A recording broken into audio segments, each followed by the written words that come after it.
But first, are we on the brink of an arms race in the Middle East? Fears that Iran's neighbors are racing to get hands on their own nukes because of this Iranian deal. But Dwayne Claridge, founding director of the CIA's Counterterrorism Center, has some shocking things to say about what's really going on in the Middle East. Mr. Claridge, you're on the phone. Good to talk to you. Thank you very much for coming in. Now, the president says his Iranian deal will slow down a Middle East arms race, to which you say what? This is simply another foolish assertion of Obama. He must think that the majority of the Americans are as ignorant as the Americans who vote for him. I mean, this is absolute nonsense. It will create an arms race. Well, specifically where? A lot of people, Mr. Claridge, have talked about Saudi Arabia. They certainly have more money than anybody in the Middle East. Are you concerned about the possibility they may get a nuclear bomb? Saudis already have the bomb.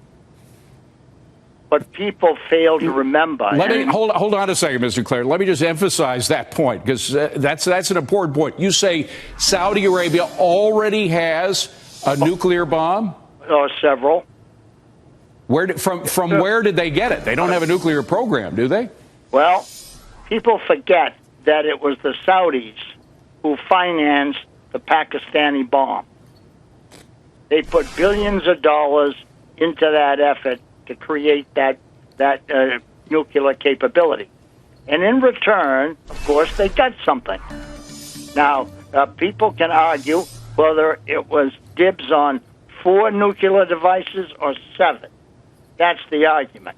But no one really in the know argues that they do have access to nuclear weapons. Well, this is extraordinary news, I think, for a lot of Americans, Mr. Claridge. And you do, just for those who don't know your background, you have a very extensive background in the CIA. You still have a lot of contacts in the Middle East. Are these nuclear weapons that you say Saudi Arabia now has, are they in Saudi Arabia, or are they in Pakistan waiting to be shipped to Saudi Arabia, or what? I can't answer that question. But what I can say is that people argue whether the Saudis could actually deliver the weapons to Iran. I say they could. They have a capability with their F-15s, and don't forget the Chinese missile system that sits in the middle of the desert of Saudi Arabia, which has been kept up to date.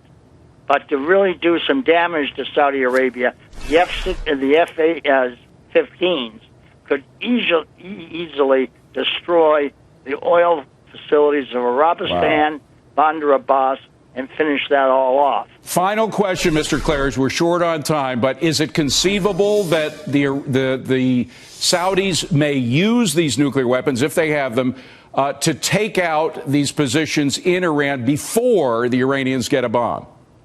I cannot answer that question. But I think if you sit around some evening on your patio with a fine glass of vintage port and a fine cigar, you may be able to come up with the answer yourself. All right. Dwayne Claridge, a legend in the CIA. Dwayne Claridge, thank you very much for joining us.